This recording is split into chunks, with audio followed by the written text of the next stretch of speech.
In this video, I'm going to be breaking down 15 tips for hosting a ultra successful webinar. I remember my first webinar and I was pretty nervous, to be honest. I don't think it went really that great, but I did it. And then over the years, I have done tons of webinars. And those have, over time, resulted in hundreds of thousands of dollars or probably actually millions of dollars of sales. And I actually learned quite a bit during that time. So let's just get into the tips. All right, so the first section is what's happening before the webinar. And my first tip is to follow a proven template. Sometimes you start out, you don't really know what you're going to say in the webinar. You don't know how you should really set it up. Well, actually, there's a lot of proven templates out there. You can check out Russell Brunson's perfect webinar template. I think it's a great starter place. Basically, the idea is you need to take people from where they're at now to understanding your idea at the end, and potentially, if you're selling a product, there's a whole setup for it. And it's not just about teaching, it's about helping them overcome mental roadblocks to get them to where they want to go. So if you want to do that, you want to follow a proven script template, and that's going to help you quite a bit with scripting the webinar. Number 2, practice the webinar. I know that this sounds super obvious, but the way I want you to practice it is not just reading through the slides and thinking about it. I want you to actually act it out. You can even start an actual session with no one watching, but really practice it like it's live. I want you to say it out loud, and I want you to really get the flow. The idea is that you know the content so well that you're not stumbling over anything. What happens a lot of times is I find out that, maybe a slide is a little bit too long, it gets a little bit boring, and I divide it up into 3 slides. Sometimes I realize that there's a lot of text on a slide, and no one wants to sit there and read a bunch of text. So what I'll do is try to find ways that I can put in images and actually show people what I'm talking about. There's other times where it's just the flow is not right, and you need to just kind of change it up. And you're not going to know any of these things unless you actually act it out loud and go through the slides and get the flow right. But I'll tell you what, once you actually get the flow right, it's going to make your webinar presentation just so much better. It's going to be so much more engaged. So definitely practice it until you feel like you've nailed the flow. Tip number 3 is to promote your webinar. So you got to get people on this thing, right? Now, the number one way that we usually get registrants is we send out an email and a text to our entire list that says, hey, we're hosting an upcoming webinar. Now, if you start promoting and it's 3 weeks out, people are going to register and then they're going to totally forget about it. So I like to start promoting just a few days before we're ready to go live. I send an email out, send a text out, I post it on the social media or any other channels that you have to actually promote your webinar. You want to try to get as many registrants as you can, that are suited for the webinar, and that's how you're going to get it kicked off. Number 4, this is really important, is you got to remind people that the webinar is coming up. So just promoting your webinar once and getting people to sign up, it's not enough. You got to continue reminding everyone that it's coming up until the actual event. So what I like to do is 2 days before, I send out an email and a text that says, hey, don't forget, in 2 days, we're having it come up. And then 1 day before, say, hey, your webinar is starting in 1 day. And then 1 hour before, again, same thing. Hey, it's almost time. And then the most important one is we're going live now, that goes out 5 to 10 minutes before. And actually, we have a whole sequence where we break all this strategy down to get the maximum attendees to your webinar. I'll link it up above. A number to shoot for is about 30% of people that register will actually attend. Now, if you don't do that or you start promoting it too early, sometimes you get really low show-up rates. If you only have a handful of registrants, you probably get a lot higher attendance rate. But once you start having big webinars, with 500, 1,000, 2,000 registrants, you probably start seeing it's about 30% of people that are attending. So that is the number that we are shooting for off the rip. Okay, so leading up into what happens right before the webinar. All right, tip number 5 is you got to get pumped up. You got to have a really good energy to give. People have a lot of options out there right now. They're distracted a lot. They could be doing anything right now, but they're going to be giving you the time. They're going to try to pay attention to your webinar. You must bring a great energy to captivate these people so they pay attention to your content. So I like to do jumping jacks, I listen to music, I give high fives, and I just picture mentally how this webinar is going to go. I picture myself delivering the content in a way that changes people's lives. It makes them rethink their beliefs. I just think about how I'm going to impact all the people and just get into a really good giving mode, because it's not about us, it's about them. We want to serve the audience. We want to give them the best stuff that we got, right before the webinar, just get pumped up. All right, tip number 6 is to get prepared. The first thing is you want to use the bathroom. Now, a typical webinar is going to take between 45 minutes and 2 hours. You definitely don't want to be halfway through your webinar and realize you got to pee really bad. Just go pee beforehand.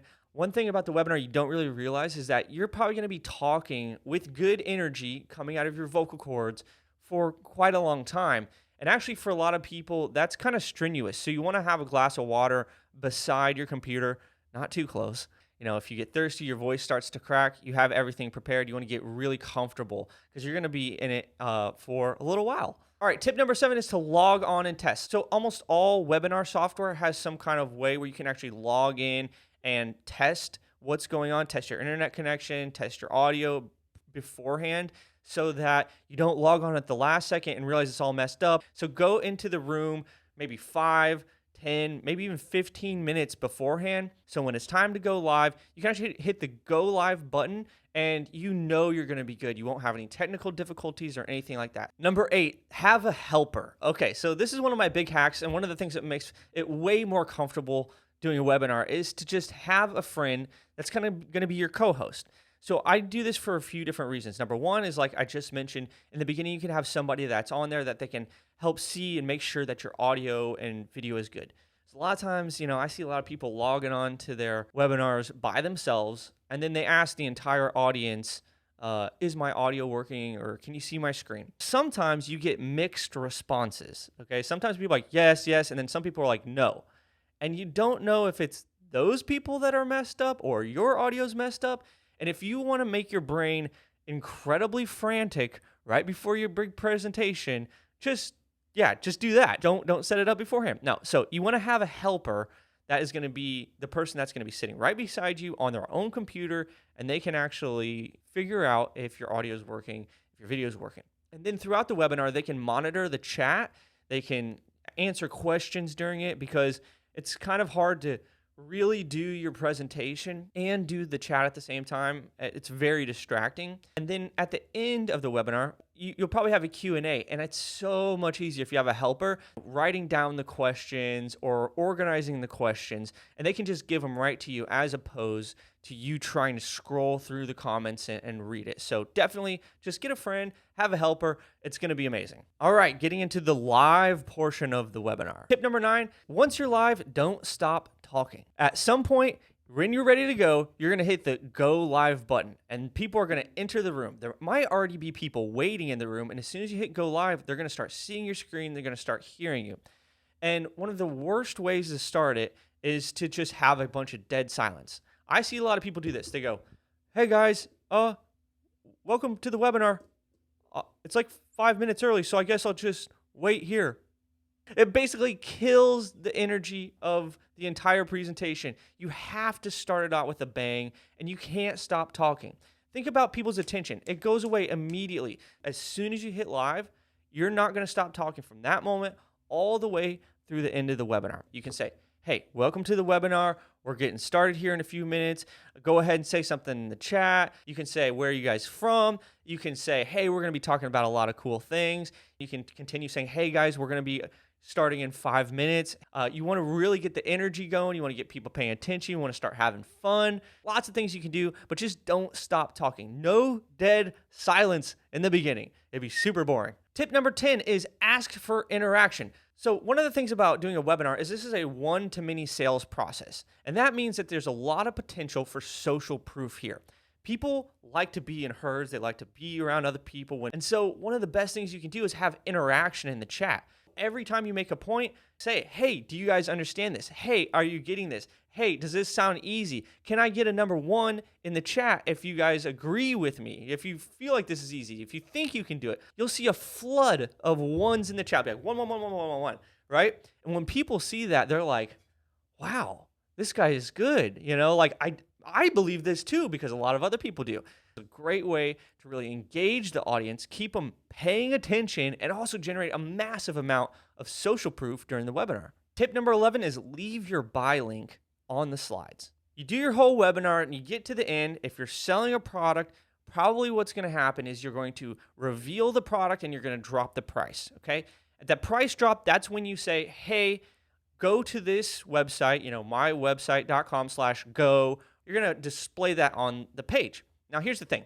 There's probably going to be a lot of slides after you drop it. It's going to be like explanation, risk reversal, guarantee, Q&A, all kinds of different things after you reveal the product.